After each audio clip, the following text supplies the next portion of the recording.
Okay, so good morning, good afternoon, good evening to everyone who are here with us today for this webinar on the politics of knowledge production, why and how knowledge is produced in teaching and research.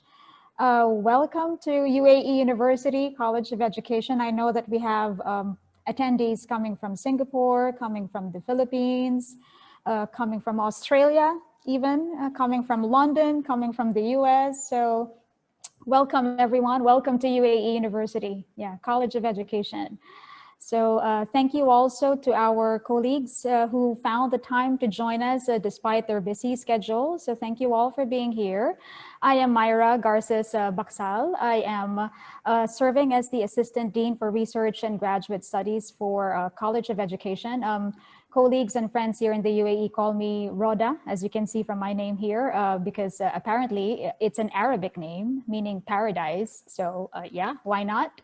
So I will be moderating this session and also sharing with you a very brief introduction as to why we came up with this webinar. But first, just a few ground rules. Your videos and your audios are automatically muted as attendees.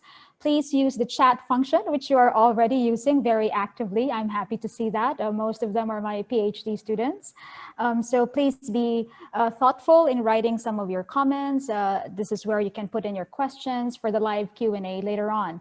So for today's agenda, I will be taking around 7 minutes or so just for a brief introduction, sharing with you some background, some overview of the themes that we are exploring today for this webinar. Our speakers for today's webinar would take around 15 minutes each for their presentations. We will have around 20 minutes or so to discuss some of the questions that a few of you have written down in your registration form, plus maybe a few other questions that I have also prepared for us to discuss and talk about, leaving us maybe around 15 to 20 minutes or so for the live Q&A from the chat function. We have gone over some of the questions from the registration form, and we thought that it would be good to define the parameters of our discussion and the areas that we will not, unfortunately, be able to talk about. We will not be discussing homeschooling or distance learning and how the pandemic has exacerbated or made worse the politics of knowledge production. So I'm sorry about that. We will not have time to talk about the physical design of the classroom and its connection to students' learning. How the knowledge is produced in the context of digital communication. So these are some of the questions that were raised in the registration form. So unfortunately, these are topics that will fall beyond what we have prepared for you this afternoon. I will be moderating the questions that you will post in the chat function. It is, of course, unlikely that we will be able to go through everything. I will select the ones that can generate probably more discussions, but please feel free to contact myself and the panelists for longer conversations about the topic.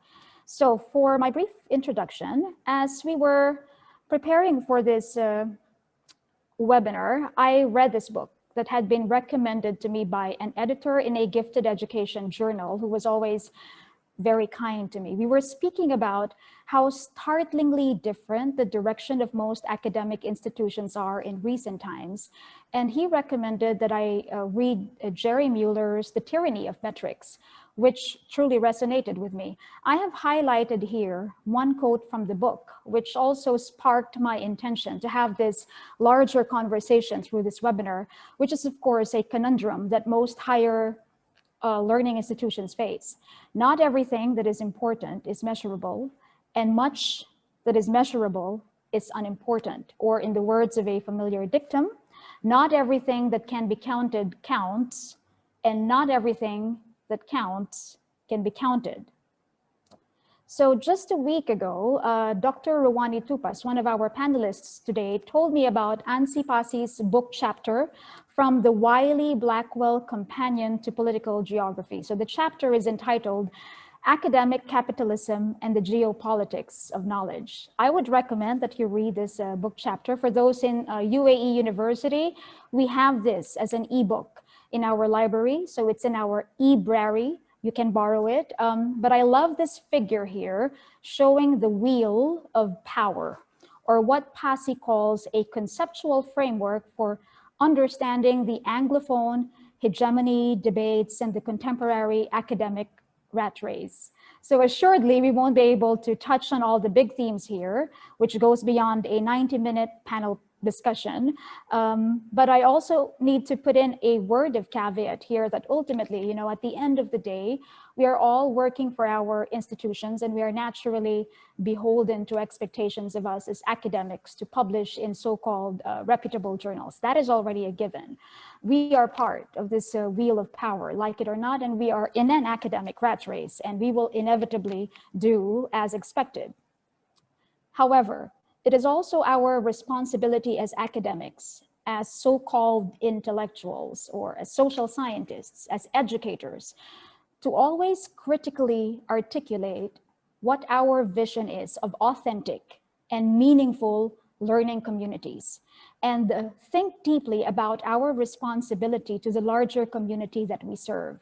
It is our job to really reflect on these expectations of us, what this could mean for inclusive education, what are the implications to our research, how do we use all that we have learned in our research studies to better serve our communities. Essentially, it's a question of why we do what we do, which leads me to this next slide of a photo that I have taken while I was in Munich. So a week ago, I emailed our panelists that I had an epiphany as we were preparing and scrambling to prepare for our presentation for this webinar, that we need to speak from places of truth. We owe it to our students, we owe it to our colleagues, we owe it to ourselves. And if I were to really dig deep into myself, at my very core is poetry. By the way, I'm a clinical psychologist by training. So this quote is what I always go back to whenever I find myself asking, why do I do what I do? So this is from my favorite Persian poet, Rumi. And he says, when you do things from your soul, you feel a river moving in you, a joy. I remember reciting this same quote in various international conferences where I presented about an unfunded research study that was so meaningful to me on alternative pathways to talent development. It is from a case study on an eminent Filipino singer-songwriter. It had zero funds. It ran on a wing and a prayer and a lot of passion, and it resulted into Q1 publications and multiple conference presentations around the world. So in other words, what I am saying here is that one need not be incompatible with the other. Yes, things may be very political now, very high stakes driven in the academe, but we always need to constantly find our center of gravity and remind ourselves why we do what we do. Hence, this webinar. So it is now my cue to introduce to you our very first speaker. Let me stop my sharing here. Okay, so Dr. Mark Belden, there you go. So Mark is now on. Mark was a former colleague of mine and a very good friend and fellow book club member from the National Institute of Education, Nanyang Technological University in Singapore. He currently serves as the Associate Dean for Partnerships and Analytics at the Office of Educational Research at NIE. He has done leading work on global citizenship education. He has written a recent edited book chapter on how to do ground-up educational innovation in a top-down system. He is also not unfamiliar with the Middle East. He taught social studies in secondary schools in Israel, Saudi Arabia, and of course, the US, Singapore, and Taiwan. We're really very privileged to have him here with us, even though he is technically on sabbatical. So I'm really very grateful, Mark. So ladies and gentlemen, let's all welcome Dr. Mark Belden. Okay, thank you, Myra. And I'll, let me just share my slides very quickly. And it says that my slide sharing is disabled, but thank you, Myra, and good morning to everyone from Michigan. It's morning here. So let me see if I can share my slides again. And okay, now I'm the co-host. Okay, I think I can now. Yep, okay, great. Thanks. Okay, I think everybody can see that. So what I wanted to share with you this morning was really how discourses in the university shape how we think about and talk about knowledge in the university.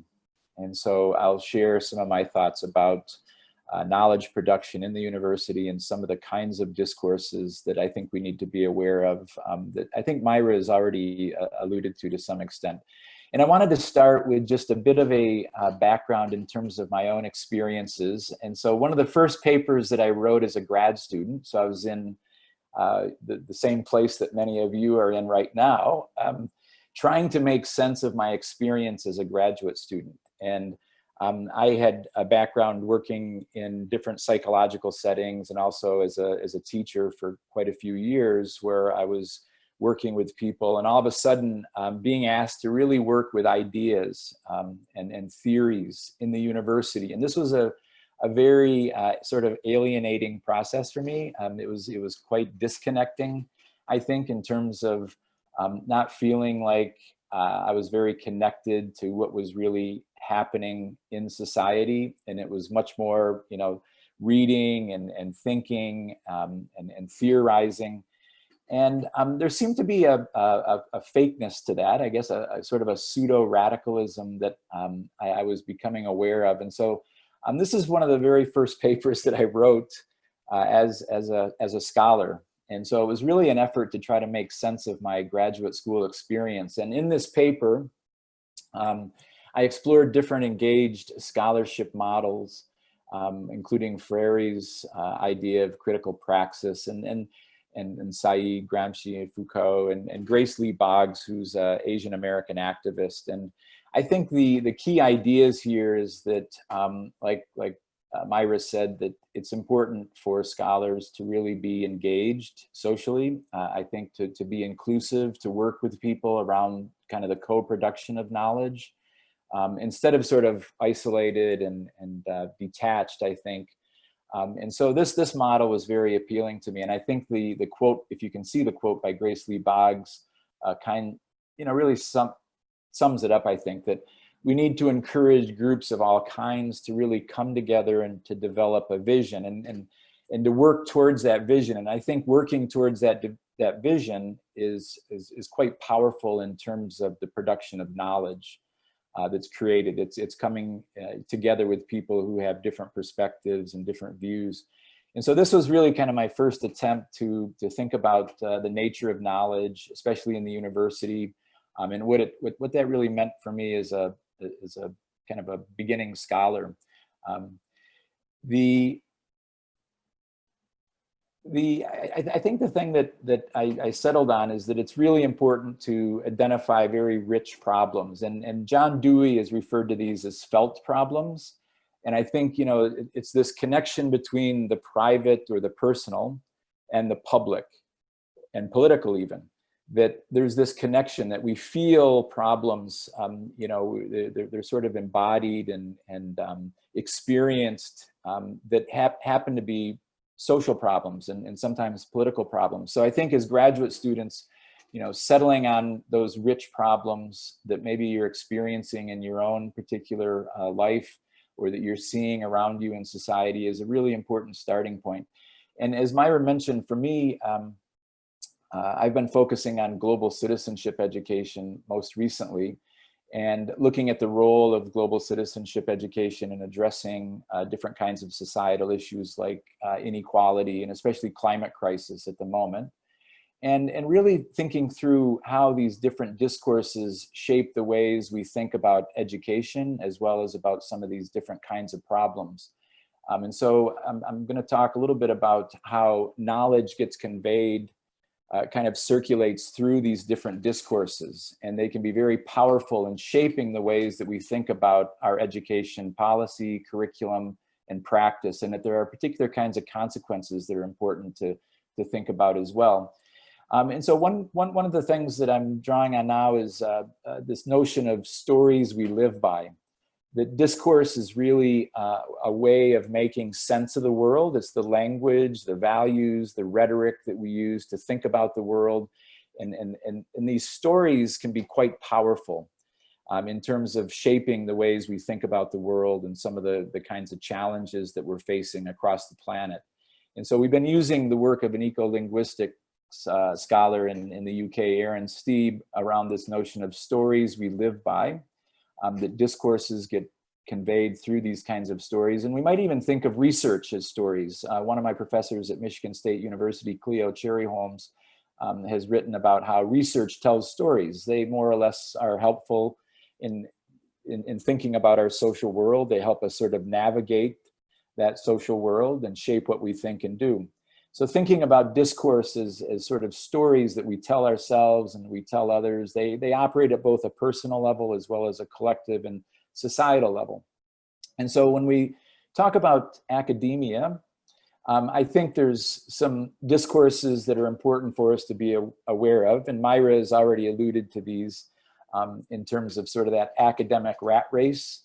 And we see this sort of world-class discourse that is very much a neoliberal sort of corporate market-driven discourse that sees, you know, educational knowledge production is a highly competitive endeavor, with universities and scholars sort of competing in terms of knowledge production and this sort of arms race and chase for rankings. And so that means that universities spend a lot of time branding themselves, a lot of time marketing themselves. The student is seen as a customer, so education becomes treated, and knowledge becomes treated as a consumer good almost. And there's this notion of knowledge as a commodity, where knowledge gets objectified, it gets packaged in particular ways that Myra has mentioned. It's measured. It has to have some kind of exchange value. It has to bring some kind of either recognition or benefit for the scholar and for the university as well. So knowledge is treated more as an objectified commodity almost. Instead, and it kind of divorces itself from those sort of social processes that I was referring to earlier. And so the way this gets, I think, manifested in the university is through what's referred to as managerialism. And so we're seeing that private sector management practices are really shaping the kinds of knowledge work that we do, where knowledge has to be counted almost, like Myra mentioned in terms of the tyranny of metrics. There's this sort of fetish of measurement, this focus on measurement. And there's a lot of focus on really managing and monitoring scholarly output. So I think it's important to think about the ways we work in the university that kind of feed into that. And if there's other ways that we might think about the knowledge work that we do. We seem to become more and more focused on reporting, kind of accounting. So this has some significant consequences. And so I wanted to just briefly mention some of these consequences. So what we're seeing in the university, I think, is that productivity, this notion of productivity, expectations around especially publications and increased workloads continues to rise. And so we're seeing more and more emphasis put on scholarly publication, for example, because again, it has that sort of exchange value for universities. It results in universities being able to rise in rankings and so on. And we're also seeing proxy measures of quality. Typically, they're quantitative measures that are trying to measure some aspect of quality. And so we see much more emphasis on impact factors, publishing in high impact journals, having higher H indexes and citations. And so again, it's this sort of academic rat race that Myra mentioned earlier that's really kind of pushing the ways that we think about knowledge and knowledge production in the university. What ends up happening, this is something that I think the quote by Mueller at the beginning really gets at, that these quantitative indicators that are used to kind of help with social decision-making end up distorting and corrupting the very social processes that they're intended to monitor. So this is Campbell's law, that whatever we use to measure, that becomes, you know, to measure what we're doing, that becomes kind of the end goal. That becomes kind of what we aim for, instead of using it as kind of an indicator of some sort. And so we see more time and energy being spent on administration, reporting, bureaucracy, kind of the red tape, that we have to go through to report. And the sociologist Richard Sennett has written about the consequences in terms of social deficits that what ends up happening is that we see that there's less institutional loyalty, that a lot of these decisions are made from the top up and kind of rolled out for others to follow or to participate in. And one of the problems is that, you know, no matter how beautiful that business plan might be, if people don't participate in developing it, it doesn't gain the loyalty or even the trust of those within the organization or the institution. So I think this is something important to think about. You know, what are the consequences of that academic rat race or that arms race? What is it doing to us as scholars, and what does it do to the ways we think about knowledge and the knowledge work that we do in the university? So my current work, if I move to my current work as Associate Dean, one of the things that we're trying to do, and I work with a really great team in the Knowledge Mobilization Unit, is we're trying to really kind of broaden the notion of knowledge work, that it can take a lot of different forms. And so we're looking at different types of knowledge that can strengthen the relationship really between researchers and practitioners, or researchers and policymakers. And so it's a much more of a relational notion around knowledge, that there's knowledge mobilization work, brokerage, translation. There's more of a co-production model, that it's working with practitioners and policymakers to co-create that knowledge. And so really developing with scholars in the university a notion of research impact literacy, and sort of broadening that notion of research impact, that impact can take many different shapes and forms in society and in the university. And so this is a framework that we've developed. And as you can see, some of the guiding principles, just very briefly, are principles of mutualism and the co-creation of new knowledge, and really around building knowledge and building capacity. Oops. And so this knowledge mobilization work is very important. And this kind of nested model of knowledge, I want to just take a couple of minutes to share. If you can see at the middle there, at the heart, is knowledge production and management, focused around the creation, curation, and really connection with different kinds of stakeholders around knowledge. But there's also knowledge translation work that we think a lot of times doesn't get the same, it isn't afforded the same kind of value and recognition that scholarly knowledge work gets. And so this is translating knowledge for different kinds of audiences, for multiple audiences, for the public, for teachers, for policymakers. So making research that we do much more accessible and usable for different audiences. And then there's knowledge brokerage, which I think is even at a higher level. And that's really this idea of engagement. So engaging different stakeholders and knowledge communities, both you know, within schools, but even in the broader public. And we think that this can have quite a bit of impact on the field as a broader notion, not just the scholarly academic field, but more societal impact and so on. Again, this is based on sort of recursive exchanges and this notion of really, it's a much more relational kind of notion, and it's more than just providing access to useful knowledge resources. It's also linking and exchanging and engaging with different people and building capacity across systems. And so, you know, you can go from bottom to top there, where it's moving from just enabling access to information to really having much greater influence in improving knowledge use.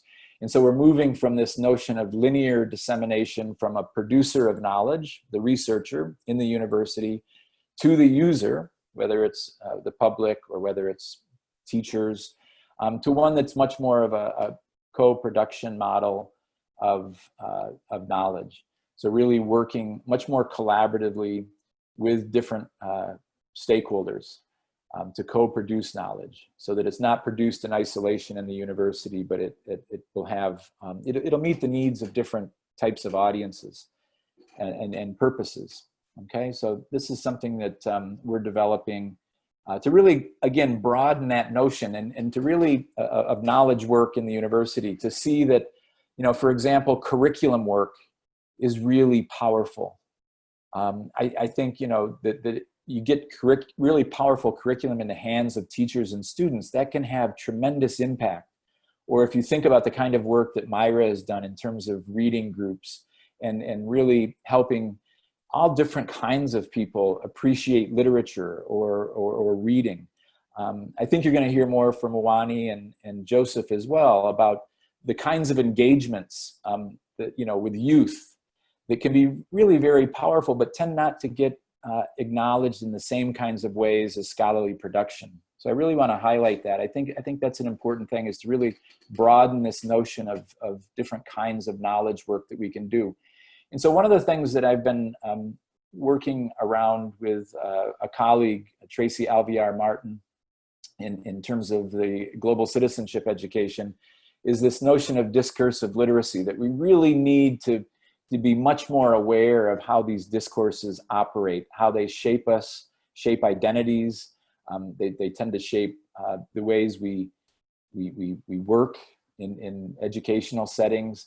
And so really being able to identify, understand, to be able to participate in these different discourses, but also to be able to challenge them and to change them as well. And so it's understanding that these discourses can be quite reproductive of power relations, inequities, and hierarchies.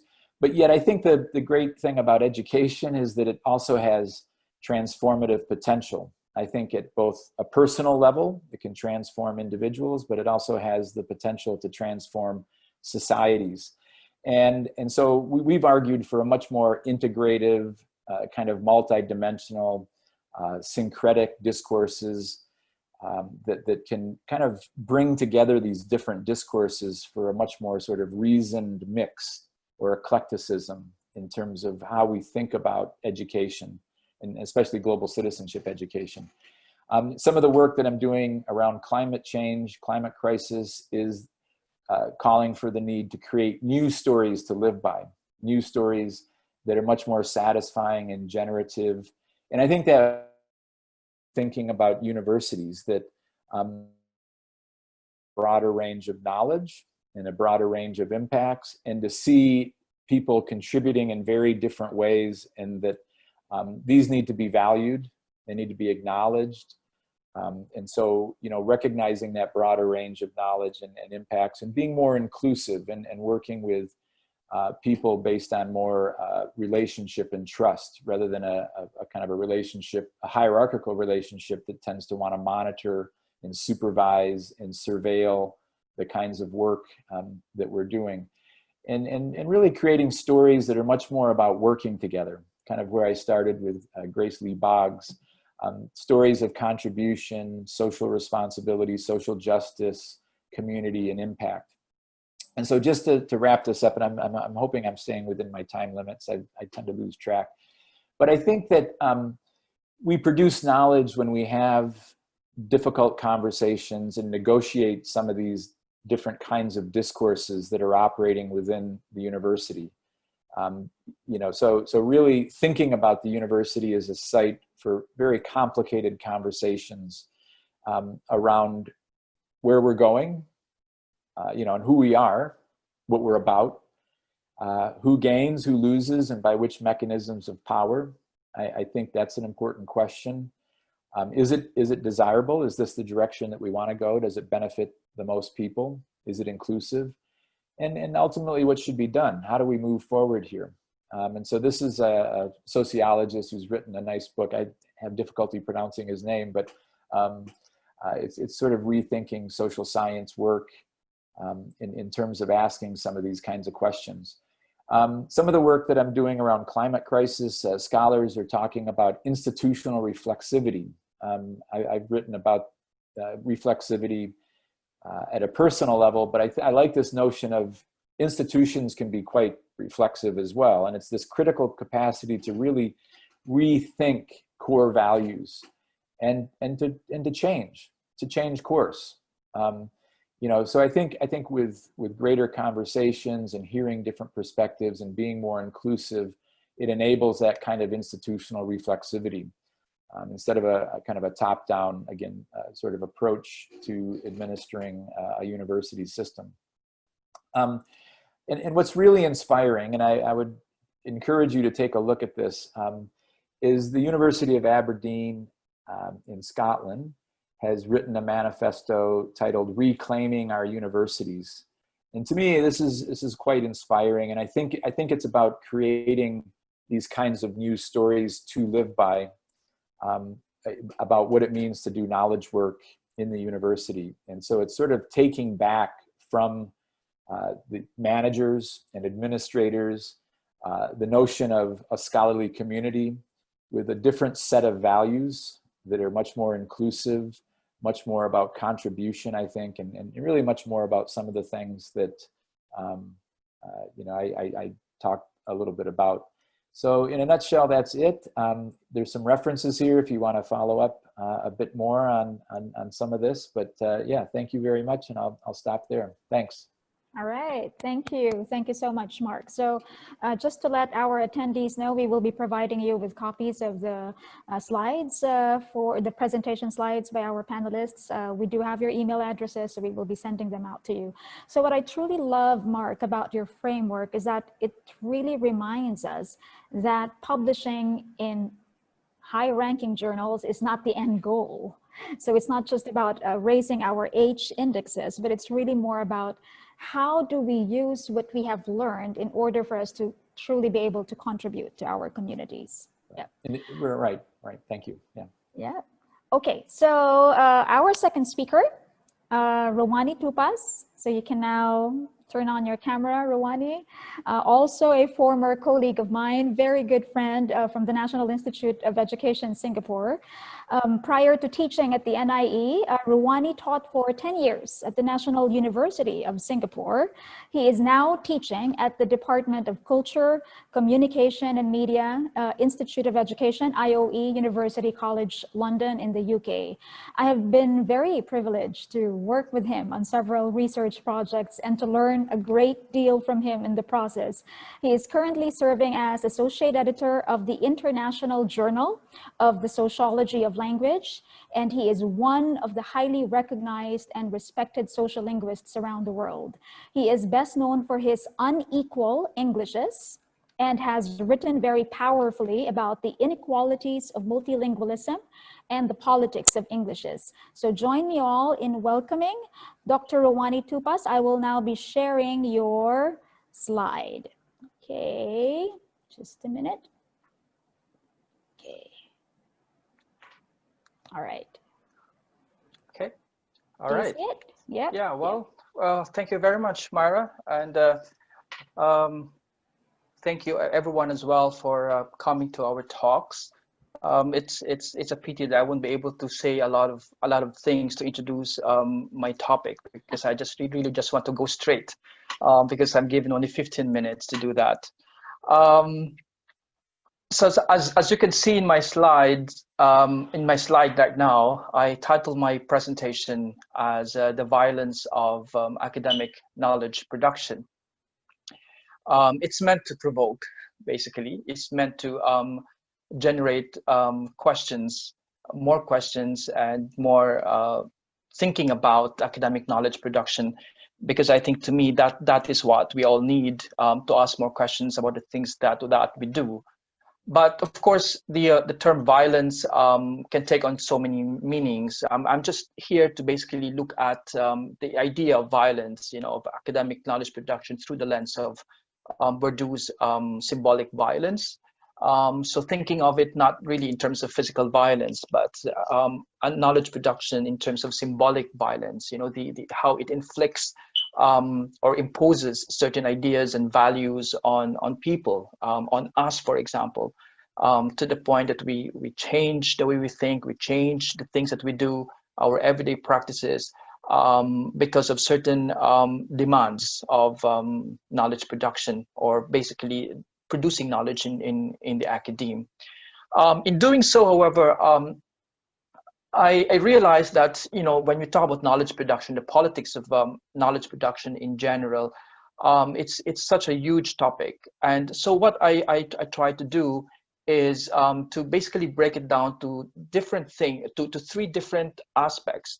But here looking through the lens of the things that I do as a scholar.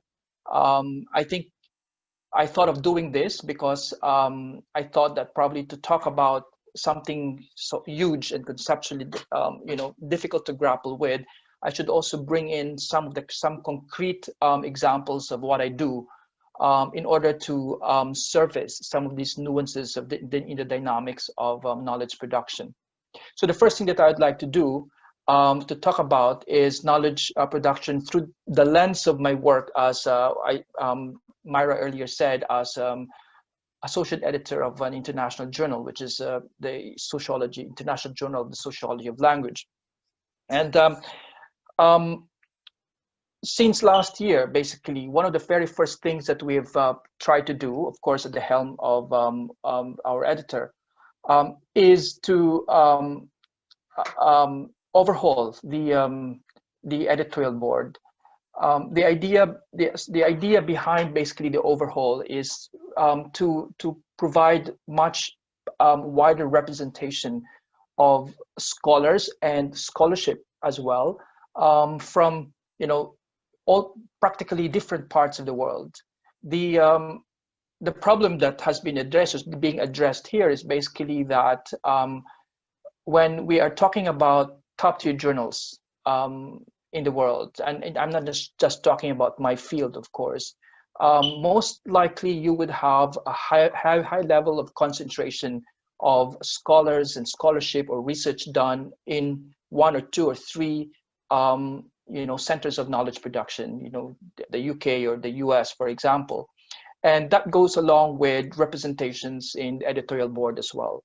And so one of the things that we've done, the very first thing, in fact, is really to overhaul the editorial board. In fact, as associate editor, I work with a few other associate editors coming from different regions or doing work on different regions. While this, of course, has become quite an interesting and fascinating work for the past year, it has also been extremely difficult. Extremely difficult in the sense that somehow our choices and our knowledge of scholars and knowledge in our field are also somehow framed by the kinds of work that we do, the kinds of citations that we produce in our own research as well. The idea being that when we are trying to look for people who are supposed to be doing certain things in other parts of the world, their voices are being left out precisely because even in our own citation lines, they are nowhere to be found. So in this lens, as an associate editor of what we have been doing, basically, we've been able to address two dimensions of the politics of knowledge production. One is this whole idea of this uneven geopolitics of knowledge. The idea being that knowledge doesn't flow on an even platform. Knowledge is unequally distributed, it's mobilized in unequal ways, with certain geographical locations having more access to privileged knowledge, and the rest of the world basically have much less access to such legitimized or supposedly legitimate sources of knowledge. And so the idea is to hopefully bring in as many voices as possible. Not the only way to do it, of course, but to bring in as many voices and representations as possible, so that voices that have been left out in mainstream research could begin to be featured and surfaced in our work as well. And here we also talk about citation as a problematic technology, how we cite people, the kinds of research that we cite. All of these things do make a whole world of difference. And it is problematic in the sense that it frames the kinds of knowledge that we also produce and what we think is also legitimate. for those of you who are probably familiar with the reviewing process, many reviewers, for example, say that the very first thing that they do is to go to the references section. They go to the references section and look for sources. So if you're talking about this topic, then the expectation is that these sites, these sources are supposed to be in your paper. And if you're not, if your paper doesn't cite these authors, for example, then already that is meant as, that is considered as a red flag. Here, of course, it's deemed as a problematic technology precisely because, again, as what I said, you're bound to think of what is legitimate and what is not legitimate knowledge in terms of our work in these fields as well. So that's the first thing. The first one, as the things that we can do or that we have been doing in this area of publication in journals, international journals. Now, the second one, Myra, is as like probably many of you, most of you, as a scholar or as an author. All of us, or at least probably most of us right now, are hoping to write papers that will eventually get published either in international journals or in edited volumes as well. Now, one very, very, very specific and concrete example that has happened to me in recent weeks is that I was invited to contribute a paper to a book, a volume on neoliberalism.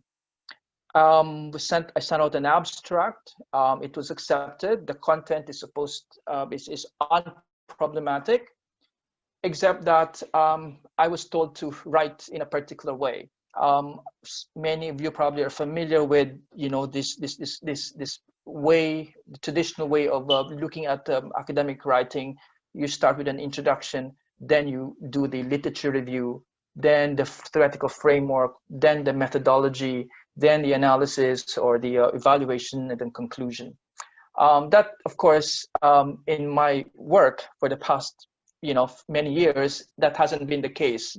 I haven't been thinking about producing knowledge or writing in that particular way. My approach is basically to look at my research problem and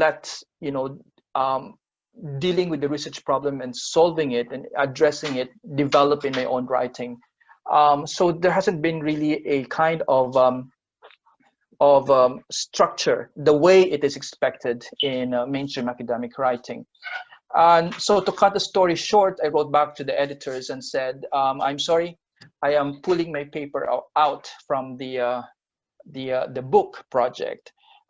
Because while you think my content is acceptable, the fact that you're asking me to write in a particular way somehow defeats the purpose of writing a book or producing a book on neoliberalism. One of the tenets of which is really to get everyone to do things in uniform ways, to write things or to basically engage in things and in activities that are supposed to be uniform in exactly the same way. So I said it's really quite ironic that a book such as a book on neoliberalism would require everyone to write in exactly the same way, right?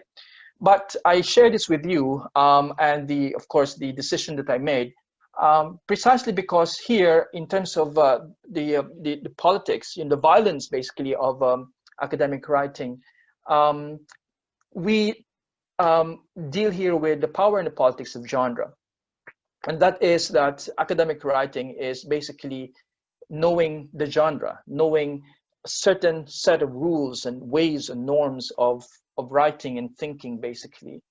And it is powerful because the moment you don't know these rules, the moment you don't engage or participate in this politics, then you may have a much more difficult time to do well, supposedly, in this particular area. Another thing, of course, is in the term enregisterment.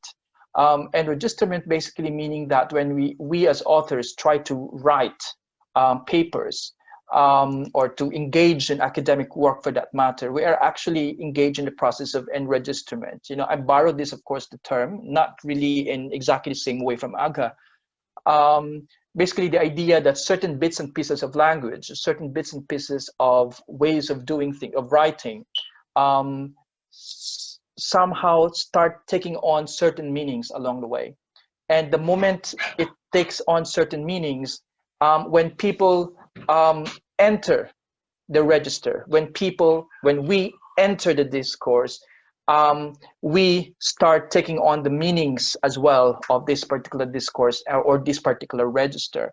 The point being that it's not just simply knowing the forms of academic writing that happens, you know, when we start learning about it. We actually change our own identities as well. So that's why it's called this enregisterment. We get enregistered into academic writing.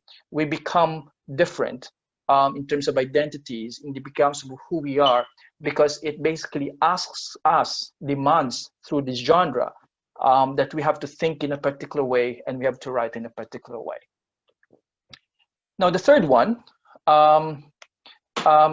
this time is the third and the last one, I mean, is this time as a teacher of academic writing.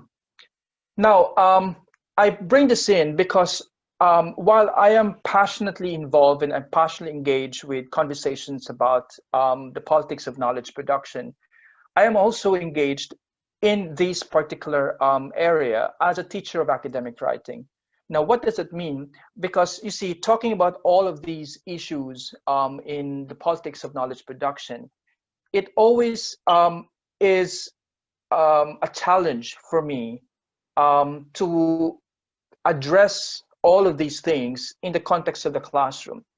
What I mean by teacher of academic writing is that I am not just simply, you know, I just don't write in academic terms, basically. I teach students, I work with student teachers, I work with fellow scholars as well, and somehow talk about how I can help them with academic writing. And so there's always the push and pull. There's always a negotiation going on when it comes to initiating students or initiating colleagues into the world of academic writing. On the one hand, you know all of these issues about enregisterment, about the uneven politics of, you know, geopolitics of academic writing, for example. You talk about the politics of genre, but at the same time, you have bodies and minds, in other words, people who expect you to teach them how to publish their first paper, for example. And so this is something that I always raise as an issue, but at the same time also a challenge. Myra mentioned in the introduction that we were together back in Singapore for some time. I was in the region for 20 years, and I was actually you know, flying around, moving around the region, working with colleagues in other parts of that region, like the Philippines, where I'm from, also Indonesia a lot of times, sometimes also in Vietnam, Indonesia, and other countries in that region, basically conducting workshops in academic writing.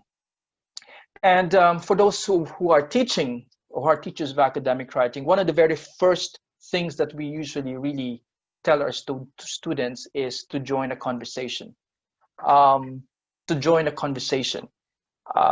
We tell them, when you know, start writing your literature review, for example, you have to ask yourself, which conversation are you participating in? Because if you don't know what conversation you're participating in, then you are not engaged in any dialogue whatsoever regarding your writing or your research. But looking at it through the lens of you know, the politics of knowledge production, joining the conversation is problematic. It's extremely problematic, because when you join a conversation, there are so many conversations going on in the world, but there's only potentially only one or two conversations that are considered as legitimate and legitimized. And so not knowing about these conversations is somehow considered problematic. and it becomes like a responsibility of the student, when in fact, it is a conversation that is imposed on you. It is a conversation that is imposed on us as well. For example, my experience as a Filipino scholar is that as a social linguist, I have been trained to go back to the 1960s for classical work on language in society. But in recent weeks and recent months, trying to engage in questions about decolonizing the curriculum, for example, with many of my colleagues in the field, I realized that exactly the same ideas, exactly the same point about language in society have been articulated by scholars back in the Philippines, and I'm sure in also back in other regions as well, centuries earlier, decades earlier. Even the novels, for example, of our national hero, Jose Rizal, which I am reading at the moment with some colleagues as well, feature very prominently a lot of ethnographically inspired work on language in education and language in society, talking about about communicative language teaching, for example, talking about the role of language in society and the relevance of it, away from correctness and away from grammar, 100 years earlier than foundational texts in my own social linguistic work. So when you talk about joining a conversation, it's not really joining a conversation because that is what is the only conversation that is involved. But there are many other conversations that have been left out precisely because your citation lines did not allow you to go back and explore these lines of knowledge production. So how do I usually deal with it as a teacher? My approach always is to not introduce students to an idea of academic writing as if it is a mechanistic way of doing things. It's basically just simply giving them, the structure. So you have your introduction, you write your literature review, then you move on to your theoretical framework, then you move on to your methodology, then you move on to your analysis, and so on and so forth. I present students and people, in my class, for example, the notion of academic writing as social practice, that it is a way of thinking, it is a way of doing things. The idea being that we need to denaturalize how we do things in the academe in order to help students see themselves as, first and foremost, engage in this social practice, but at the same time explore the possibility of exploring other ways or alternative ways of articulating knowledge and producing knowledge as well. It is one way for me to introduce or initiate students or people or colleagues into the world of academic writing and academic publishing, for example, but at the same time reminding them that there are many other spaces within which they can also make changes in their own writing, as much as I have done so myself in my own scholarship as well. All right, so just to summarize the next slide. So basically, this is a summary of how I try to put things into perspective. The idea being that academic knowledge production is violent, it's symbolically violent. It changes the way we think, it drives us to think in a particular way. It drives us to look for particular forms of knowledge, but at the same time also leaves away other forms of knowledge. So the idea therefore here is how to expand this and explore other citation lines, to incorporate scholars and scholarship that come from less researched communities as well, in order to, in a sense, inject more diversity into our own research and insights into our own research as well. I particularly highlight again the importance of academics as social practice, that we think of what we do not simply as a mechanistic way of doing things that should be imposed on how we do things, but we think of what we do as basically one way of doing things, that there's nothing privileged, or there should be nothing privileged or legitimate in what we do, but this is the way of doing things. But we can take ourselves out of it and explore other ways of doing things as well. Okay, so I think that's about it, and I'm looking forward to the questions later. Thank you. All right, so thank you so much, Rouhani. I really particularly love the dialogue part, writing your research as joining the conversation, because it demonstrates that when we do research, it's not just about one lone voice, you know, a lone voice crying out in the wilderness, but rather it's a form of dialogue. It's making those kinds of meaningful conversations with other people as well. Thank you for that. Okay, so now we go on to our third speaker, Joseph Palis. Joseph? So Dr. Joseph Palis is currently serving as the director of Third World Studies Center for the College of Social Science and Philosophy, and is an associate professor of geography at the University of the Philippines in Diliman. So you can appreciate that we do have a multidisciplinary panel with us today. We have a social studies professor, we have a social linguist, and now we have a geographer. He also taught for 12 years, right? In North Carolina in the US. He was my former colleague in a previous lifetime in the Philippines more than 20 years ago.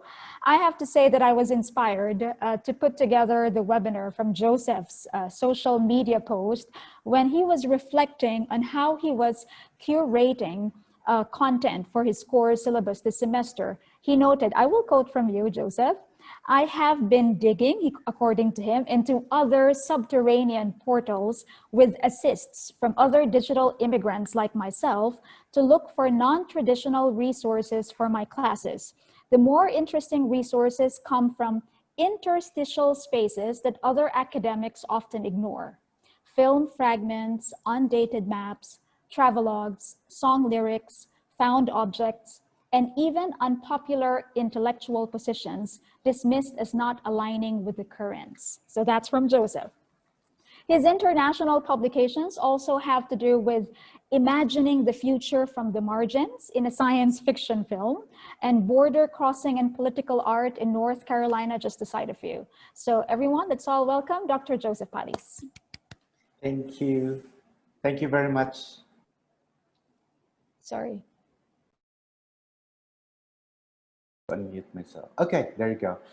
Thank you very much, Myra, for putting this together. I am very honored to be in the company of Mark and Rouhani, who I only met for this particular outing. And it's so wonderful to have a truly international group here in this webinar. And it's evening here right now, just to give you a context. It's almost 9:30 p.m. in the Philippines, where I'm from. So let me just share my screen with you. Oops, it's also disabled. So if I can be made a co-host, then I can share what I prepared. Thank you. Oh, there you go. Who can start? Who can start sharing when someone else is sharing? All panelists, right? So how do I? Sorry about that.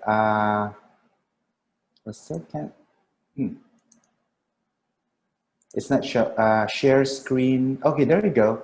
I'm sorry about that. There it is.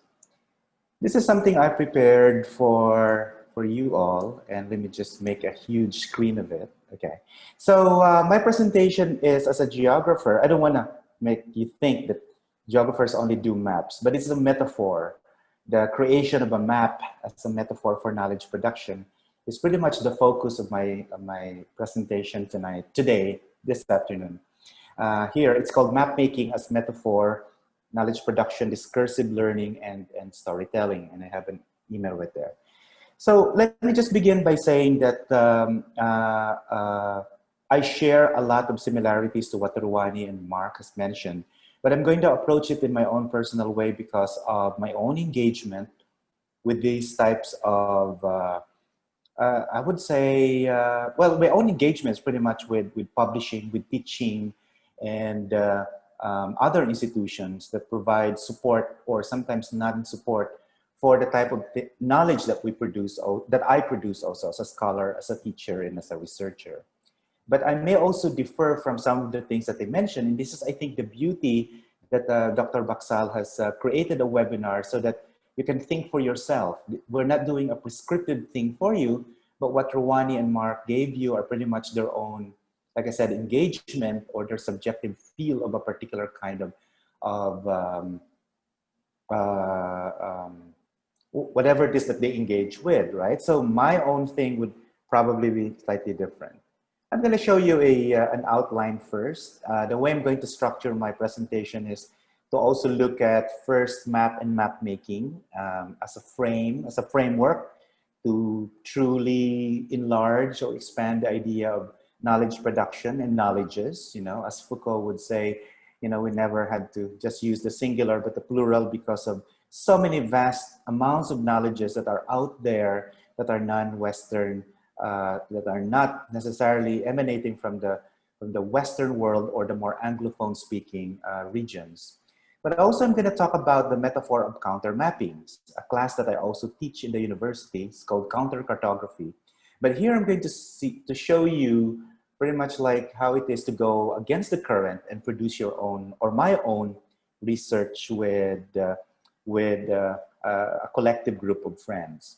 I'm also going to talk a little bit more about the curation of the syllabus, which pretty much what Myra has read to you just now, how I came about with that kind of statement, and focus or spotlight the idea of a collective group, a kind of intellectual collective friends around the world who are co-creating syllabi as much as just me doing this on my own and sharing the resources to me. I'm also going to talk a little bit more about this in a minute, that non-traditional sources I get from my own syllabi and also privileging open access information. I'm not saying I'm not at all claiming that I'm not using copyrighted materials. Far from it. A copyrighted materials has as much right to be read, to be understood, to be discussed as much as the open access information. Usually the open access information do not get as much mileage because of the fact that the people usually traditionally think that they are not as rigorously peer-reviewed compared to the others. If we collectively start to quote from open access information, this is a way of also changing the numbers and making people realize that there's a lot of information, a lot of insight, a lot of knowledges that can be derived from open access information. And of course, again, to go back to the idea of the knowledge sharers, these are colleagues from around the world who I had the privilege to call friends, but also as co-collaborators in the endeavors that I'm in. I'm also going to critique myself, right? Provide some kind of critical distance to what I do. I always feel that one of the things I learned in life is to be able to criticize what I do and not just believe wholesale everything that I preach in my class, but also kind of see how do others look at this class, this research, this type of writing. I think it's healthy for all of us to adopt that particular kind of attitude, really, because it's a way of taking us out of our own immersion in the work that we are in. And finally, kind of give a sense of the storytelling, right? This is kind of similar to what Mark said earlier about stories. But here I'm going to talk a little bit more about the storytelling, or as one geographer, a beloved geographer mentioned, the late, great Doreen Massey, who passed away 4 years ago, stories so far. Stories never really end, but they continue. When you're read by your parents, when you yourself are reading fairy tales or novels or even textbooks, they end, right? They do have a cover at the end that puts an end to everything. But human lives are much more interesting, I feel, and more enriching than that. And then I would just like to tie it to the idea of geo-narratives. As a geographer, we have this creative storytelling. I know it's called, what's the word? The speculative fabulation, but it's geo-narratives is also creative description of the world and creative worlding, really. It's a way of going outside of the traditional and to use Ruani's word, mechanistic way of doing things. Okay, let me get started with the map making as a framework. Peter Jackson, Dennis Cosgrove, and Stuart Hall, who is not necessarily a geographer, but who is one of the fathers of cultural studies that emanated in Birmingham, were the sources of inspiration for the maps of meaning. They basically, especially Stuart Hall, who is of British Caribbean descent, mentioned about the idea that all of us, every one of us here, you know, Myra, myself, Mark, Ruani, everyone in this room, have a niche that we need to occupy, right? So the maps of meaning that you do is actually your sort of personal cartography, right?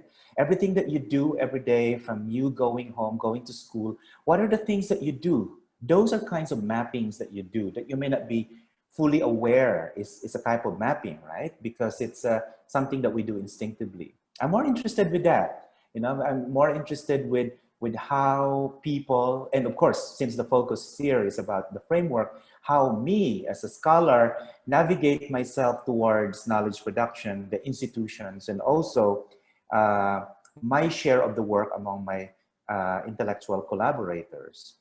Now, you may be familiar with this, but if not, I hope you don't mind if I just very briefly talk about cultural studies. You know, after World War II, if you recall, there was this idea, especially in the UK, or in Europe in particular, but in the UK where I based some of this study, where this was based in Birmingham, there was this idea that after the war is like the hashtag never again, right? Never again will that happen. So people were trying to heave a sigh of relief that the war is over, but they can't be too optimistic. And because of that kind of optimism that happened, a lot of scholars, particularly a radical geographer, David Harvey, has mentioned that capitalism became the basis for how people recovered from the war. You know, war ravaged, you know, psychologically drained, traumatized. Even before PTSD came about in the national consciousness, people already have that. Now, cultural studies as a school, it's called the Birmingham School of Cultural Studies, was founded by Stuart Hall, by Richard Hoggart, and Raymond Williams. And they basically wanted us to look again at how culture is studied. And I was very, very much influenced and impacted by this particular intellectual group, because that's how I approach myself as a person of color, as someone who is outside of much of the mostly the sea of whiteness that I was in when I was a student in North Carolina and finally teaching there. And how do I find myself in that particular milieu? Pretty much, that was the whole thing. Stuart Hall in particular came up with this term outsiderness, like pretty much like what Edward Said said before about otherness. But in this case, because he's British Caribbean, he's constantly being asked a question about, are you British? And he said, I am as British as you are, right? Because obviously the race issue has to be a factor here. So I always had to navigate that way too, you know, knowing that I have those identity markers, identity politics that I can't get out of, just like you all too, right? So here for the cultural studies, and this is the one later on that I'm going to segue towards knowledge production, is that it privileges or gives an importance to our own subjectivity. We are different. And I guess this is a way of also privileging what Mark and Ruani mentioned earlier about the idea that you develop your own style, you know, the subjectivity as a female Arab, you know, as a Filipino Catholic, you know, those are the type of identity markers that mark how you look at things, pretty much, the identity politics that you have, right? So here, in this particular way, I didn't quite think about that before. I was just studying them rather than embodying who I am, right? But later on did I realize, especially when I came back to the Philippines to resume my teaching in 2015 until now, that's when I said something about what can I do in order to influence geographic teaching in my home country without necessarily becoming nativist and or at the same time too foreign, because pretty much I'm still considered by others as foreign, as not really Filipino, as though there is only one particular way of calling Filipino Filipino. So this is the part wherein I'm interested with the counter mapping. Now, counter mapping or doing some kind of map making projects that are not sanctioned by the state actually started in the 1930s, but it was only in the 1960s when several cartographers, those who create maps, started to create maps that are about their lives. For example, there's this one particular one, it's called the Naked City, right? It's a map of Paris, but it's not quite the Paris that you know. If you can imagine the map of Paris, you take away most of those areas there, it's almost like a kind of a collage, really. But the reason why that was created in the first place was because those were the types of routes that people go through every day, the so-called ordinary people. So I was really, really into that kind of thinking too. What about privileging the ordinary people's perspective of things rather than bow to a much more powerful institution? Now that I am in a position of power to look into that, maybe privilege these kinds of things also, right? So counter mapping as a movement, I used it theoretically to inform my work in order to see that I could go against the current and also provide knowledge production that is just as intellectually exciting, is just as affirming to students as well as to other scholars and myself too. So this is the reason why, and I think it goes back to what Myra showed earlier about a beautiful, beautiful poem by Rumi about it has to speak to you, you know, there's a place of joy. You constantly have to ask yourself. To me, then, although I do have to say though, at the time I was copying definitions of what culture means. Little did I know that I can create my own idea of a definition based on how I'm going to that based on how I encounter it, right? So I said it's more about making a map, of course, map being knowledge, right? That intellectually, emotionally, and spiritually resonates. I end with resonate, right? Because it could resonate with you, it could resonate with me and with others. I don't want to single out just anyone, but it should resonate. It may not resonate at all. I'm not a populist. I'm not here to just like give you that everything likes, you know? It's just like, it must resonate with some people whose works have been neglected or marginalized for a long period of time. I could talk a little bit more about that if we have time, but in the interest of our discussion, I'm just gonna stick with this. You know? So the knowledge production is likened to a map making. When you create a map, you would think that you are creating a very complete picture of a geographic phenomenon. Not really. Just like a documentary, when people say it's objective or neutral, it's not. Because the documentarian has to choose the images to tell his or her own story, to create the documentary, to make an influential and compelling story. The same way with how I make my own syllabi, my own articles. It had to resonate with me, it had to be compelling, and it had to say something new in order to, you know, also present some new knowledge, right? So this is the reason why this is my theoretical inspiration in terms of looking at this and moving on. So map making is creating that body of knowledge, but at the same time knowing that you may leave out a few information, right? Because it's not, you know, there are a lot of things that you sometimes leave out in order to make a compelling story. Now there is a part here that's called the, you know, the quote, the invention of knowledge. But really, who invents knowledge, right? People, the collective people. In post-colonial studies alone, we were told that we didn't have to necessarily listen to the Europeans. We can create our own, you know? In post-colonial study is us re-raiding the archives that were written for us by people who are not even natives of the area. So to me, the invention of knowledge, therefore, here is going to look at who really writes that kind of story. So this is the part where Myra's words come in. And thank you, Myra, for quoting that. I didn't realize it sounded nicely when you say it. You know, at the time I was just being self-indulgent. Like I said earlier, when I curated my own syllabus, I do open access information. I do copyrighted materials as well. A lot of my intellectual collective friends are actually writing for that venue, for that particular kind of platform in order to reach as many people. It's not like I'm only privileging one, right? So it's a mix. And you know, when you curate syllabus in your own in the future, when you become scholars, professors, teachers in the future, you would realize that you are also going to choose which one would make a compelling syllabus that you're going to create, right? You're not gonna put everything. And also the non-traditional sources, and this is the part where Myra said, you know, I do that in my classes, especially this semester. If I'm going to make one quick example, I'm teaching a class called Cultural Geography, both in the graduate and the undergraduate level. And in order for me to make sure that they engage with the material, the type of requirements that I require, the type of requirements I ask them to do are usually not the ones that you know, create a 500-word essay. You know, I mean, they also have to do that. But I'm just saying, why don't they do something else? Why don't they, especially in the one that I did on cityscapes and urban spaces, I say, create a playlist of 10 songs, no more than 10. Create a playlist of 10 songs that depict the city for you based on the readings that we have. And so when I saw some of the submissions of the students, I'm constantly amazed at how they were able to creatively engage with the material and how it was able to come together for them so convincingly that it also persuasively tells me that this is wonderful curation coming from them. I also asked them to create their own maps, hand-drawn, you know, and also cases wherein they have to create a story, right? A story, not something academic, a story, you know, and it can be written in the vernacular language.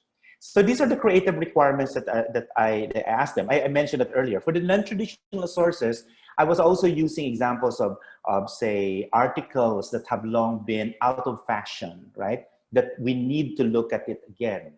One of my three of my professors in graduate school before in the US, I remember this because we were in a class, right? It's called Rethinking the Political. I remember that class pretty well. And then we were supposed to discuss globalization. And then many of us were saying, oh, we're going to read, you know, Jeffrey Sachs, we're going to read Jagdish Bhagwati, we're going to read Margaret Thatcher. And said, but do we need to do that? And they said, in order for you to have a holistic understanding of everything, read the works of your enemies. You know, so it's a way of saying you should have a critical distance. For you to even criticize something from them, you should at least read their work in order for you not to be a reactionary kind of scholar. And that's the one we don't want to be, right? Rather than not engage so much with the material.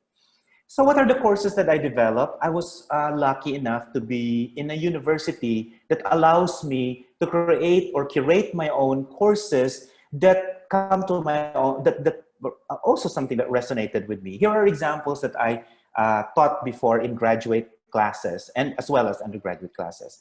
Geo-humanities or spatial humanities, just to give a kind of a quick look at it, it's like the intersection of art and geography, literature, creative practices that come together, you know. So are there places to explain why there are creativities anywhere? So that, and then I also did two courses actually, but I just put them together. I taught before a geographies of media class. I feel like this is an underdeveloped area that has not been fully explored, you know, relationship of how the places get to understand a much wider public discourse on a topic. And I mean, since my PhD is actually on visual culture, geographies of media focus on visual culture and cinema, I also developed one called cartographic cinema, the relationship of film and their own cartographic cultural reference. I wish you could be in that too. I would really listen to some of the points that you can make there.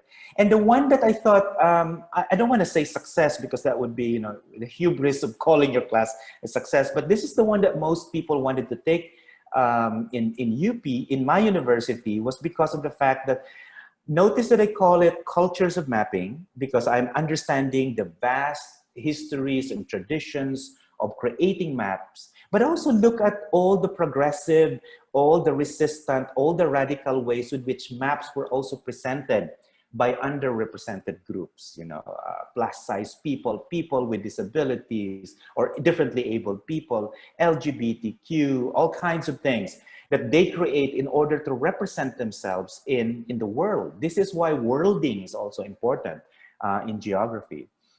And now that I'm teaching this semester, it's violent geography. So I was very interested when Ruwani talked about, you know, academic publishing as a violent thing, because he's right. Violence doesn't just manifest in physical violence. It could also be in epistemic, discursive, structural, slow violence, slow emergencies, you know, all kinds of things that are putting duress to a person, individual, or groups, right? That prevents you from learning other things. Violent geographies is also about the idea of why access is only controlled by certain institutions. Now, just to continue with more of the invention of knowledge. Now, knowledge sharing for the collective is also something that I would like to share with you. The communal sharing of resources. I have a vast network of friends, and that's the one thing that you should also do. I don't know if it's gonna work for you, but it did work for me because after the PhD, my colleagues are all over the world, and I would usually say, for example, oh, where you are right now in Argentina, can you give me some readings or some localized view of how cartography is taught? And they give me all kinds of things. In a sense, I become a repository of a lot of writings that are very different, something that's not even cited. And again, to go back to what Myra mentioned about the book, about sometimes the things that count are not even counted, right? But to me, they speak of a greater truth, the truth that I think is closer to what I wanted to present in my own classes. So there's always a collective panel of people who would also say things. We discussed this a great deal. So you notice that aside from the fact that I create it on my own, I also have my own kind of a board of reviewers really that tell me also like, what do you think? Then we discuss. I think it's always healthy to have a panel of peers, and I'm privileged to call Myra, Ruani, and Mark as my panel of peers to also bounce ideas with them about things, right? And now, Ruwani mentioned that experience that he's had about, you know, this publication, and I had that too. You know, I always feel, and this may come across as probably, I'm not sure if shocking is the word I wanted to say, but probably something very different. But I actually really welcome highly criticized, if my article gets really, really criticized, because it's a way of making it better, right? Remember the English writer Samuel Beckett, when he said the words, or how, I'm not sure if I'm gonna remember everything, but he said, everyone should fail better, because when you fail better, that's when you become even better, right? Because you know what are the pitfalls, you know. But here, in this particular one, the critics are usually a way for me to make it even better. And I actually really welcome that. One of the things that my most cited article actually was the one that got the most severe review. And the review was so scathing, you know. Personally, I was also affronted by it. But at the same time, it made it a much better paper, and it's the one that has been cited the most. So it's interesting, right? And so the publications, well, here's the one thing that Mark and Wani did not really speak about, but I wanted to bring it out here. Most of my early publications were solo authors, and I wanted to create it on my own. These were based on my research, my own engagement with the texts, and you know. But then I also realized that there is beauty in collaborating with people who may bring a fresh perspective to what you're doing. And that's what I've been doing. As the co-editor right now of Geographies of Media by Palgrave Macmillan, I work with a German sound ecologist who's a geographer by training. For my other work, I work with someone who does resistance work in Richmond, Virginia, who is a radical geographer, just to also broaden me as a scholar. This is going towards the end. The geo-narratives, I know. So the geo-narratives are stories, right? I know. The geo-narratives projects I've been happy to be involved with also try to reflect the kind of research and engagement I have with this. Sure, I want to get much bigger funding projects, but I also privilege those that provide small funding remunerations, because it allows me to do work that are, to me, very important. So there is a scholar named William Bunge, the late William Bunge, who actually inspired me to do this. He passed away now. He's not really a very friendly scholar too. I mean, he's very, very irascible and a difficult person. Wonderful, wonderful scholar though. And along with Dennis Wood, Clark Akatif, Stuart, Raymond Williams, Stuart Hall, and Doreen Massey, pretty much the whole idea of this is creating the stories of the people and make a map out of it and describe it. And what I do right now is I go to certain communities in the Philippines and make people sketch.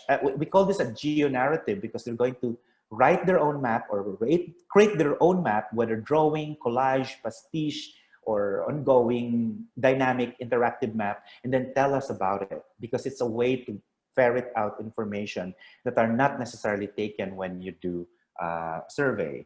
So these are geo-storytelling projects. And again, I like that Mark mentioned this before, right? The storytelling is a very particular, actually all articles are stories, don't you agree? Some are just very difficult to read. Now, we grant that, right? Others are just wonderful to read too. But even those that are difficult to read probably has a lot of materials that are embedded there. We just have to decode the language, right? And see what they're trying to say. I approach articles as stories, really. That's why I never really get bored, and I never had the problem with, I get easily distracted by the big words that are in there. I look at them as, this story is telling me about this. So I'm just gonna approach it that way. And so to a sense, to go back to the idea of the map making framework, is I always wanted to bring in a collective scholarship, aside from doing things individual, of course, is to bring in a collective scholarship to enrich each other, not just me, to enrich each other about what we can offer towards a particular project, be it counter mapping, cinematic geography, be it violent geographies, right? And what about localized knowledge production? Do not disregard that, because those are the things that are actually more lived in, right? Those are the things that people do. Someone has to write them, and that's your task as scholars or teachers in the future, to write these stories that are in your community and make them become universal stories for people like me to read and others, right?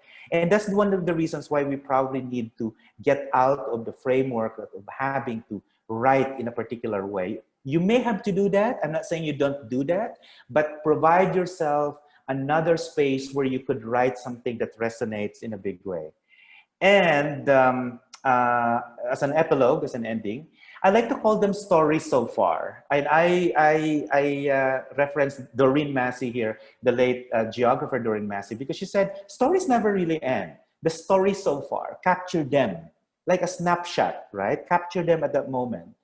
And this is the reason why in the pivot series of the Palgrave Macmillan, where I'm in, we are actually taking some stories, that we publish, geographies of media, that are interstitial, things that are not necessarily probably given as much ground. Like, for example, we just published one on Rebel Radio, which is the political economy of pirate radio, right? And we also look at one other that talks about cyber places in Siena, in Italy, and in music in Sweden. So we just wanted to make sure that these are also part of the conversation. I urge you to look at filmgeographies.com. I'm one of the co-founders of it. These are geography stories taken from localized. Some of these actually may be from your own region. You may be surprised to see, because we collected quite so far with my colleague, Jessica Jacobs from Queen Mary, University of London. And the curation of specific courses, you have to pursue that in the future in order for you to have your own sense of validation, affirmation, create something that you love.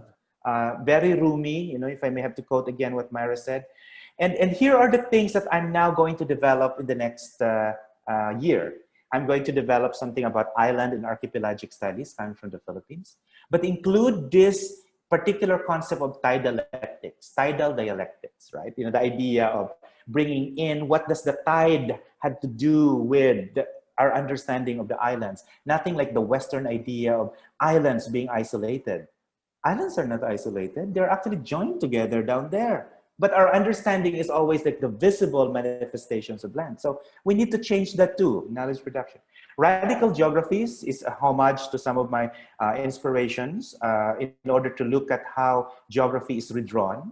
And emotional geographies, how feelings and emotions are sometimes just as important in order to dictate logic and reason, when we look at those type of things. And the last thing is, again, as a kind of being inclusive about this, is geographies from outside of the English-speaking or the Western-centric world, like Antipodean or Southern Hemisphere, or not really the geographic region as much as people whose voices were stifled by history, right? So this is the challenge I wanted to bring also when you look at this type of thing. So curation of syllabus, creating geo-narratives and privileging stories and being with your collectives are my idea of knowledge production that can easily be done by everyone as long as you are, to quote Rumi, there's a sense of joy in you that had to resonate when you do your work. Thank you very much. Right. That was beautifully said. Thank you, Dr. Palis. I'm sure everyone will agree that it has been a very enriching, very enlightening webinar. So maybe I could invite all of the panelists to turn on their videos now.